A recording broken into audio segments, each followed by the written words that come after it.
वल्क़लमि वमा यस्तूरून। नाज़रीन अस्सलामु अलैकुम वरहमतुल्लाहि वबरकातुहू। सीधी बात के ताज़ा तरीन प्राइम टाइम में आप लोगों का इस्तकबाल है। मैं अंसार अज़ीज़ नदवी एक अहम तरीन मौजू पर गुफ्तगू करने जा रहा हूँ आज के प्राइम टाइम में। नाज़रीन, जैसा कि आप जानते हैं कि गुज़िश्ता 3 दिनों से हमने प्राइम टाइम में पुलवामा में, जम्मू कश्मीर के पुलवामा में जो हमले हुए हैं और जिसमें CRPF के नौजवान जो हलाक हो चुके हैं और जाँ बहक हो चुके हैं, उसको लेकर के पूरे मुल्क में जो सियासत हो रही है और जो हमले हो रहे हैं उसको भी हमने कल बयान किया था। लेकिन अब सोशल मीडिया में बहुत सारे सवालात इस हमले को लेकर के उठने लगे हैं, बल्कि सोशल मीडिया में और बिलखुसूस आज़ाद रिपोर्टर्स या सहाफ़ी जिनको कहा जाता है, जो बोलने में पूरी तरह आज़ाद हैं, किसी मखसूस मीडिया से वाबस्ता नहीं होते, वो लोग मुख्तलिफ़ किस्म के सवालात उठा रहे हैं और सवालात उठाए जाना भी चाहिए कि मुल्क की सिक्योरिटी का मामला है और हमारे CRPF के नौजवानों का और उनके अहल ख़ानदान का मामला है। बहरकैफ नाज़रीन, मैं तफसीलात में जाने से पहले और जिस किस्म के सवालात उठाए जा रहे हैं और जिस किस्म की सियासत BJP की जानिब से हो रही है, उन सारी चीज़ों पर मैं रोशनी डालूँगा और उस पर तबसरा भी करूँगा। उससे पहले मैं आप लोगों को इत्तला कर दूँ कि हमारा एक नया प्रोग्राम आज लॉन्च हो चुका है, जिसको हम फ़िक्र फ़न और शेर व सुखन का नाम दिया है। इसकी मेज़बानी मुल्क हिंद के मशहूर व मारूफ शायर जनाब अज़ीज़ुद्दीन अज़ीज़ बेलगामी साहब कर रहे हैं। दरअसल ये शायरी और उर्दू अदब से लगाव जिन लोगों को है, उन लोगों के लिए बहुत ही फ़ायदेमंद प्रोग्राम है। इसमें आप लोगों से शोरा से रूबरू कराया जाएगा और उर्दू अदब को लेकर के और शायरी को लेकर के, अशार को लेकर के जो मसाइल हैं उस पर गुफ्तशुनीद होगी। वक्तन फ़वक्तन जो है शोरा को ला कर के इस पर जो है इंटरव्यू भी लिया जाएगा, उनके इजहार ख़यालात को जो है आप लोगों के सामने शेयर किया जाएगा। आप जिस तरह दूसरे प्रोग्रामों की पजीराई करते हैं उसकी भी पजीराई करें, और जिन लोगों ने हमारे चैनल को सब्सक्राइब नहीं किया है वो सब्सक्राइब कर लें। और मैं आप लोगों को मुबारकबादी दूं कि हमारे आज सब्सक्राइबर्स 2 लाख से पार हो चुके हैं। ये आप ही लोगों की मेहनत का, आप ही लोगों की मोहब्बत का और आप ही लोगों की पजीराई का नतीजा है। अल्लाह रब्बुल इज़्ज़त का फजल व करम है कि अल्लाह ताला ने उन्हें आप जैसे हमें नाज़रीन दिया, जो हमारे हर प्रोग्राम को सराहते भी हैं, हमारी गलतियों की भी निशानदेही करते हैं। मैं सीधी बात के अमले को मुबारकबादी देने से पहले जो 2 लाख सब्सक्राइबर हैं, मैं आपको जो है मुबारकबादी देता हूं कि आप लोगों ने इस चैनल को आगे बढ़ाने में हमारा भरपूर ताउन किया है। मैं आपका तहे दिल से मशकूर हूं और मैं उम्मीद लगाता हूं कि आप इसी तरह हमारे इस चैनल की पसीराई करते रहेंगे, इसकी गलतियों को हमारे सामने लाते रहेंगे। ये मेरा ना आपका चैनल है, ये हम सब का चैनल है। बहरकैफ नाज़रीन, चलिए चलते हैं, अब बढ़ते हैं तफसीलात की जानिब। एक सवाल यह है कि क्या CRPF पर हुए हमले को टाला जा सकता था? अगर CRPF का ये मुतालबा मंजूर हो गया होता तो मिलिटेंट यानी जंगजू अपने मंसूबों में कामयाब नहीं हो पाते। न्यूज़ पोर्टल द क्विंट ने CRPF के एक सीनियर अफसर के हवाले से खबर शाये की है, जिसमें कहा गया है कि CRPF ने इस हफ्ते की शुरुआत में वज़ारत दाखिला से एयर ट्रांसिट फ़िज़ाई मुंतकिली का मुतालबा किया था, लेकिन उनकी इस मांग पर वज़ारत दाखिला ने गौर नहीं किया। वाज़ेह है कि 14 फरवरी को पुलवामा ज़िले में CRPF के काफ़िले पर खुदकश हमला हुआ था। इसमें तकरीबन 50 नौजवान शहीद हो गए थे। 78 गाड़ियों पर मुश्तमिल इस काफ़िले में 2500 जवान शामिल थे हमारे CRPF के। उस अफसर के मुताबिक जम्मू में बर्फबारी की वजह से कई जवान फंस गए थे। काफ़िले ने 4 फरवरी को सफ़र शुरू किया था, लिहाजा CRPF हेडक्वार्टर से एयर ट्रांसिट की दरख्वास्त की गई थी, यानी हवाई जहाज़ के ज़रिए से इन लोगों को मुंतकिल करने की दरख्वास्त पेश की गई थी। दरख्वास्त को वज़ारत दाखिला के पास भेज दिया गया, लेकिन वज़ारत की तरफ से कोई जवाब नहीं आया। अफसर ने न्यूज़ पोर्टल को बताया है कि जवानों को फ़िज़ाई रास्ते से ले जाना न सिर्फ महफूज होता है, बल्कि इसमें खर्च भी कम आता है और वक्त भी कम लगता है, मगर हुकूमत ने माना नहीं। काबिल ज़िक्र है कि 8 फरवरी को इंटेलिजेंस ब्यूरो ने CRPF को एक ख़त लिखा था। इसमें एजेंसी से मूवमेंट के पहले इलाके को अच्छी तरह साफ करने को कहा गया था।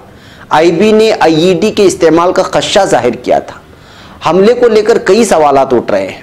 सबसे पहले अहम सवाल यह है कि ये गाड़ी इतनी मिकदार में धमाका खेज मादे के साथ काफिले तक आखिर पहुंची कैसे? सवाल जवानों की सलामती के हवाले से भी खड़े हो रहे हैं। क्या घर से लौट रहे नौजवानों की हिफाजत के लिए इंतजाम पुख्ता नहीं किए गए थे? 2500 का सीआरपीएफ का काफिला, ये एक पुलिस नौजवान की अपनी एक अहमियत होती है, उसके पीछे हुकूमत का सरमाया लगा होता है उसको तैयार करवाने की जानिब। जब 2500 सीआरपीएफ के नौजवानों का काफिला ले जाया जा रहा, तो क्या पेशगी इसकी रास्ते में क्या इसकी चेकिंग नहीं हो रही थी? और कश्मीर जैसा इलाका जहां पे हर 24 घंटे जहां पर सिक्योरिटी होती है, आम मशकूक गाड़ी तो दूर की बात, छोटी मोटी गाड़ियों का भी बेहिसाब वहां पे सिक्योरिटी चेकिंग होती है। इस मौके पर आखिर सिक्योरिटी चेक कैसे नहीं हो पाए? जबकि कहा जा रहा है कि जहां से गाड़ी गुजरी थी वहां पर चेक पॉइंट मौजूद थे, तो अगर चेक पॉइंट में जिस गाड़ी से धमाका किया गया है खुदकश बमबार ने, उसकी आखिर चेकिंग क्यों नहीं की गई? क्या? और दूसरी बात, ये सवाल उठाए जा रहे हैं सोशल मीडिया में बाकायदा कि इतना बड़ा आरडीएक्स यानी धमाका खेज मादा लेकर के कहां से उस धमाका खेज मादा आया और उस नौजवान के पास कैसे पहुंचा, और वो कौन सी कार थी? क्या धमाका खेज मादे को दूर से ही जांचने की या करीब आने की क्या कोई आला हमारे सीआरपीएफ नौजवान या हमारे फौजियों के पास नहीं था? और अगर ये बॉर्डर पार, जैसा कि कहा जा रहा है, पाकिस्तान पर इल्जाम लगाया जा रहा है, तो आरडीएक्स को अगर इतने बड़े पैमाने पर सरहद पार से अगर मुंतकिल किया गया है, तो फिर आखिर कौन है पार करने वाला? और गश्ती पुलिस जो 24 घंटे निगाह रखी होती है सरहदों पर, वो कहां थी? इन सवालों के कुछ जवाब भी इस तरह दिए गए हैं। काफिला जुमेरात सुबह 3:30 पर चला था और काफिले के पास रोड ओपनिंग पार्टी भी थी। रोड ओपनिंग पार्टी रोड पर लगाए गए आईईडी को साफ करती है।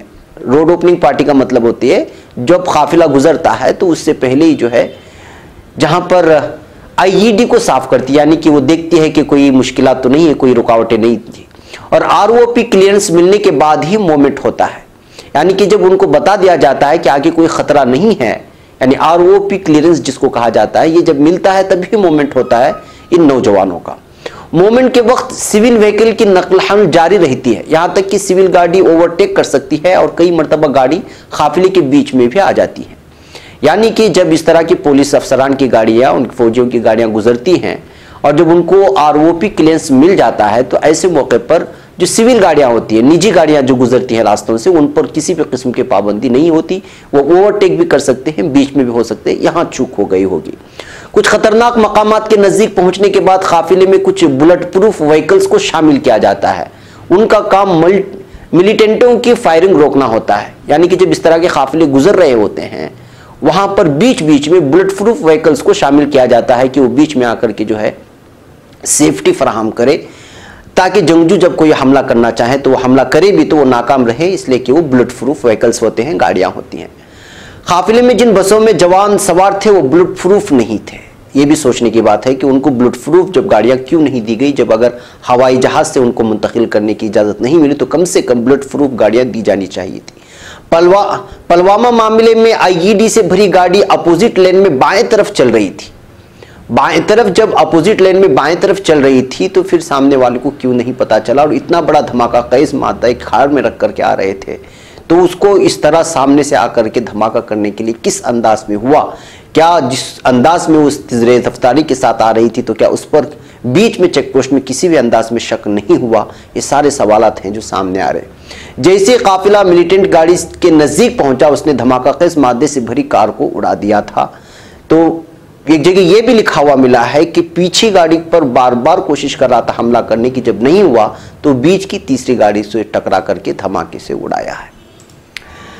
नाज़रीन, अब ये तो सवालात हैं ही, चूंकि साल 2019 के पार्लिमानी इंतखाबात हो रहे हैं, तो ऐसे माहौल में जब इस तरह के धमाके होते हैं और दूसरी जानिब मुल्क में राफेल का जो मामला है वो बड़े ही जोरदार तरीके से उठाया जा रहा था, जिसकी वजह से बीजेपी हुकूमत पूरी तरह से जो एक घेरे में आ गई थी।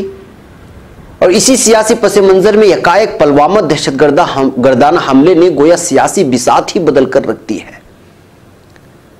जाहिर सी बात ही कि जैसे कि जफर आगा साहब ने अपने मजमून में, एक ताज़ा मजमून में लिखा है कि वो मोदी जिनकी रैलियां खाली हो चुकी थी, वही मोदी अब घूम घूम कर हिंदुस्तान में गरज रहे हैं। और खतरा यह है कि मोदी खुद एक बार फिर हिंदू अंग रक्षक बनकर पुलवामा के नाम पर मुल्क में हिंदू वोट बैंक बनाने में कामयाब हो सकते हैं। जहां नाज़रीन, क्योंकि जो सियासत हो रही है और जिस अंदाज में सियासत हो रही है, ये भी मेरे पीछे देखिए जो एक वीडियो चल रही है, ये कश्मीरियों को बिहार में हमला करने की है।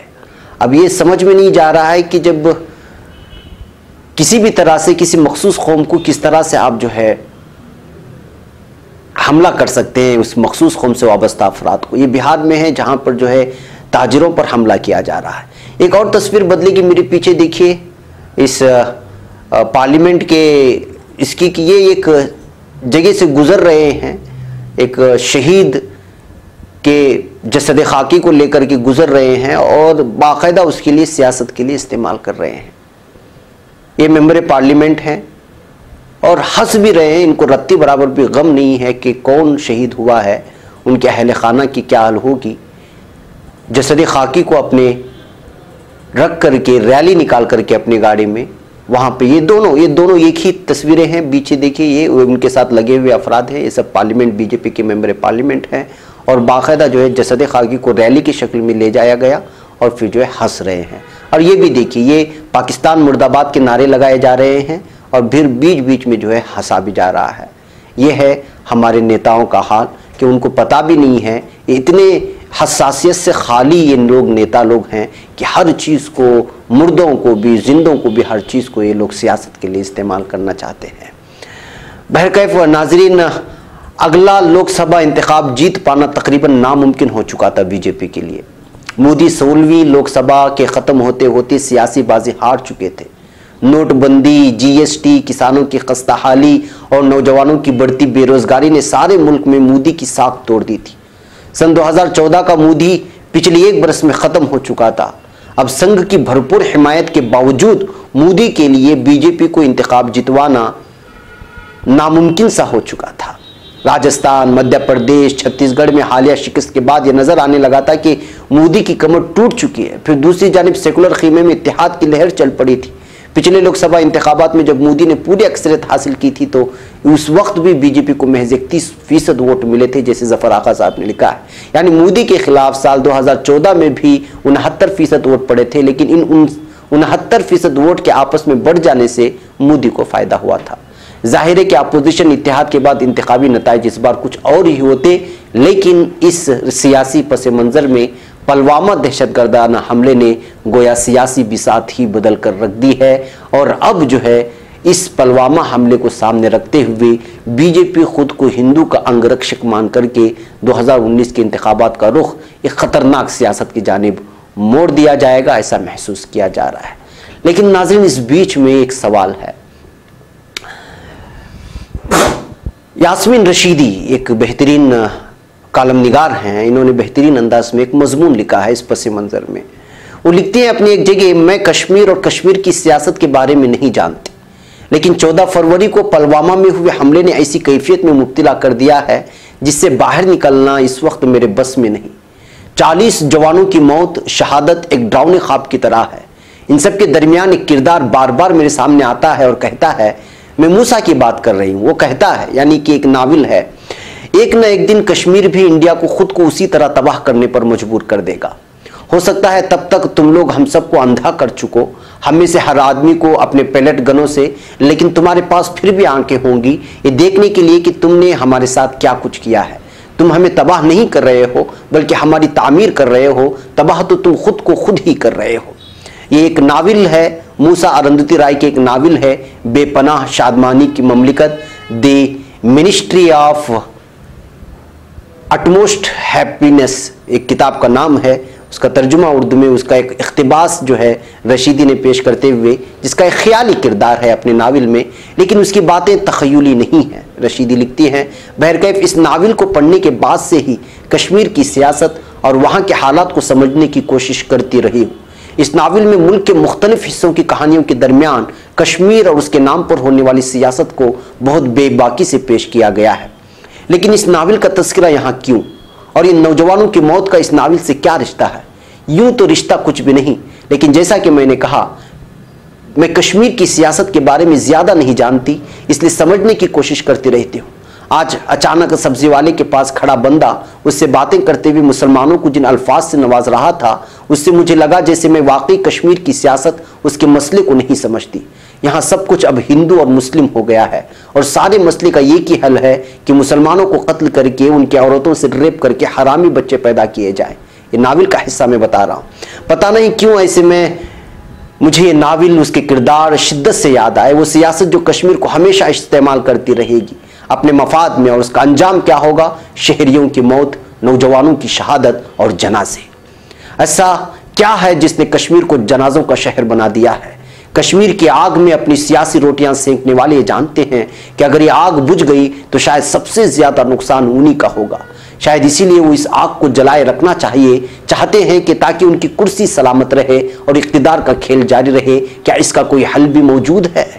कब तक जवान अपनी जान कुर्बान करते रहेंगे और कब तक कश्मीरी आवाम इस सियासत की शिकार रहेगी, जैसा कि आजकल हो रहा है? देखिए, पूरे के पूरे इलाकों में आज जो है बहुत ज्यादा कश्मीरियों को निशाना बनाया जा रहा है। शायद ये सवाल कोई नहीं करेगा। हाँ, शायद एक बार फिर नौजवानों की लाशें भी सियासी दरिंदे अपने मफाद के लिए इस्तेमाल करने से बाज नहीं आएंगी। अवाम के जज्बात को सियासत के लिए इस्तेमाल करना कोई नई बात नहीं है। मीडिया, अवाम के जज्बात, सब कुछ इस्तेमाल किया जाएगा। फिर मीडिया भूल जाएगा कि क्या हुआ था, क्यों हुआ था, और शायद अवाम भी भूल जाएगी, सब भूल जाएंगे। लेकिन जिन्होंने अपने प्यारों को खोया है वो सब भूलेंगे। उन्हें उनके अजीजों की कुर्बानी के बदले मुआवजे का ऐलान करके हुकूमत अपनी पीठ थपथपाने लगेगी। इंतखाबात में दहशतगर्दी और हिंदू मुसलमानों के टॉपिक खूब इस्तेमाल किए जाएंगे। ये सिलसिला यूं ही चलता रहेगा क्योंकि सियासत का धर्म सस्ता है और कुछ नहीं। आप इन बातों को मेरा फ्रस्ट्रेशन कह सकते हैं, तब भी मैं यही कहूंगी। सिक्योरिटी फोर्सेस की लाशों पर सियासत करने को आप क्या कहेंगे? जो जवान पुलवामा में शहीद हुए, उन्हें खिराज अकीदत पेश करने के जज्बे को मैं भी सलाम करती हूं, लेकिन मैं ये सवाल भी करना चाहती हूं कि उन सभी लोगों की डेड बॉडी का क्या है? दिल्ली लाने से ज्यादा जरूरी ये नहीं था कि उनको उनके अजीजों तक पहुंचाया जाए जो अपने प्यारों को गंवा चुके हैं और शायद उनके आखिरी दीदार के लिए बेचैनी से अपने आंखों का रास्ता बनाए बैठे हैं। क्या उनकी मौत का दुख उन सियासतदानों को उनके घर वालों से ज्यादा है? शायद उसका जवाब आपको भी मालूम है। हम सब भूल जाते हैं, सिर्फ वही याद रखते हैं जिन्होंने अपनों को खोया है। खुद हुकूमत के आदाद शुमार कहते हैं कि साल 2014 से 2018 के दरमियान शहीद होने वाले नौजवानों की तादाद में 94% इजाफा हुआ है।